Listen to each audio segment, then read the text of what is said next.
one thing I noticed when it comes to me reacting to Joe Rogan, and that is always so strange to me, is that some people get offended by the very fact, because they can't stand him, they hate him, or not even Joe Rogan, it's Hancock. Some people hate Hancock so much that they're like, oh, Metatron, I'm going to unsubscribe. I thought you were all about history, and here you are listening to Hancock. Well, his listening doesn't mean that I'm going to believe everything he says, but I want to give the man an opportunity to speak. I want to listen to what he has to say. And up to this point, in the first part of this, which you can see over here, just want to show you. Yeah, this is the episode 2136. Holy moly, 2000 when you look at that. Up to this point that I've been watching this, the discussion has been interesting between these two. And sometimes I have said, hey, you know what, I think that's nonsense. And other times I was like, that's a good point. That will give you, and there's nothing wrong with saying that a point is good. And it kind of bleeds into the guilty by association mentality that pisses me off so much. So, yeah, I don't think there is anything wrong with listening to anyone. And if you hate either Graham Hancock or Mr. Dibble, then that's fine. You can say it in the comments. I'm not going to remove your comment because I'm all about freedom of speech. Feel free to write whatever the heck you want. But I enjoy to listen to them because I haven't read his book. I still haven't watched his Netflix TV series, but I wanted to finish this Joe Rogan Experience interview first, then see his video that he made about this, about the engagement with him, with the archaeologist, and then I'll watch the whole Netflix series, and then I'll have a better understanding of what's going on. And then I can say, guys, for instance, his interpretation of some of the things he said about pyramids, I thought, nah, sorry, to me, that doesn't make any logical sense. I don't know. The idea of the possibility of a lost civilization, I haven't got a clue. I'm kind of more leaning towards I don't know, that doesn't sound very plausible to me, but I'm open to the possibility. The idea, however, of a massive cataclysmic event, I do believe in that. I do believe it. And I find a connection to Sodom and Gomorrah, for example, in the Bible, and pre-existing stories like the one that I've examined on my dedicated video that has to do with Akkadian and Sumerian legends, specifically Akkadian, and the way that they discussed these gods with the weapons, the 7 weapons of destruction, and how they annihilated mountains and destroyed and burned things to the ground. And it was fascinating stuff. And to me, that could be, so many ancient religions and books and mythologies and ideas and cultural stories point to a possibility of even the flood. If you think about it, flood is not only in the Bible. The flood is mentioned in a lot of other texts, maybe even Egyptian. I'll have to double check that. But it could be that there was some kind of sea level rising event. Now, whether you want to connect it to religion or not, whether you want to believe that that's supernatural or maybe it is natural, well, that's entirely up to you. But I do believe that there was some kind of cataclysmic event. So that part, when he speaks about it, that's something that I'm very open-minded towards because it's something I already believe. So, yeah, that's my introduction to the situation. And having said that, let's have a look. Where were we? Oh, there we go. I still have it saved. Good. No, I wasn't on 1 hour and 57. I was here. I remember this. So we were discussing... Oh, I am top right. Good. So we were discussing these 5 stones here, 6, 1, 2, 3, 4, 5, 6 stones, 7 stones that you see here, because according to Graham Hancock, these are man-made, and according to Mr. Flint, they're not. They're natural, caused by natural erosion. And Joe Rogan, I don't know who he was agreeing with. Let's see what else they have to say. Let me know if my audio is good, by the way. It's interesting.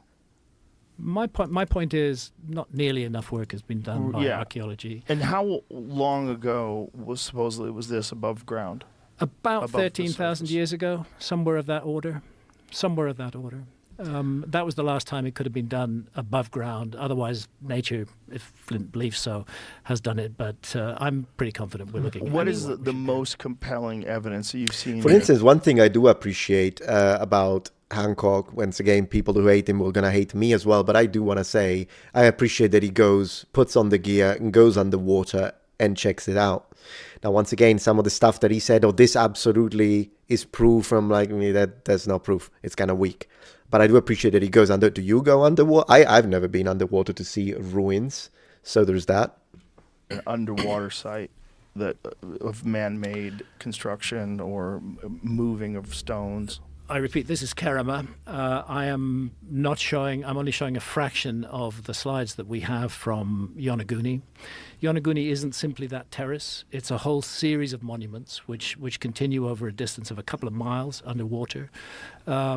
There's a huge stone face carved out of the rock. There's a passageway. Down at the bottom of Yonaguni, there's rocks have been cleared. Yonaguni is west of Japan, by the way. Yonaguni-jima. I think that's the... Let me double check. I don't want to give you wrong information. I do have to double check that. But for what I remember... One moment.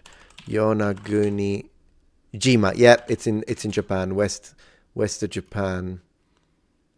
I am correct. It is west of Japan. It's basically underwater. I don't remember exactly who was it, but someone did end up, as they were doing some underwater exploration, they found all of these steps and that do look man-made to the untrained eye. Now, I'm interested to see what Dibble is going to say about that. I think they found some scratches. I believe... Currently, archaeologists think that they may have been caused by natural erosion. But then again, we'll see.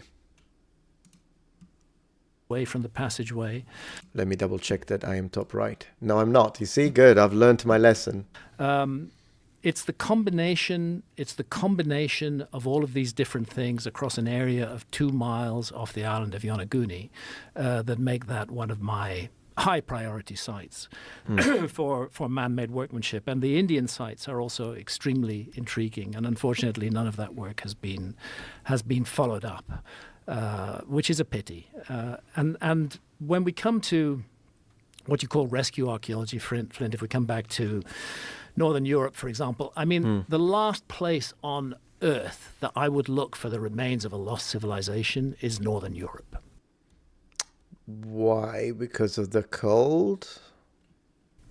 Because Northern Europe was a frozen wilderness during the Ice Age, and any lost civilization worth its salt would not have focused a lot of effort on Northern Europe in that time. The place to look... Very speculative, though, because you're putting yourself into the minds of... I mean, mankind builds near volcanoes. Mankind builds in extreme weather conditions.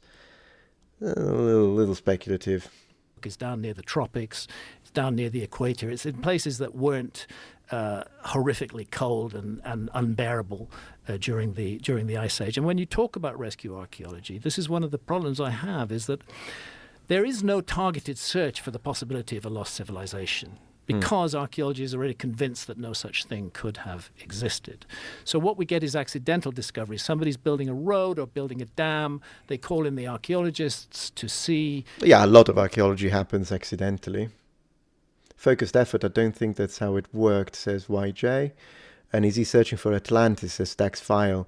I think it's even deeper than that, what he's looking for. He's looking for like an actual advanced global civilization. So it would be more than Atlantis. Atlantis would be localized in comparison. Yeah, exactly. Yeah, it's a very, very strong claim. It is fascinating. I mean, if I pause to imagine a civilization, say 25,000 years ago, that would span the entirety of the Earth, I mean, you need quite a bit of evidence because of but it is a fascinating thought.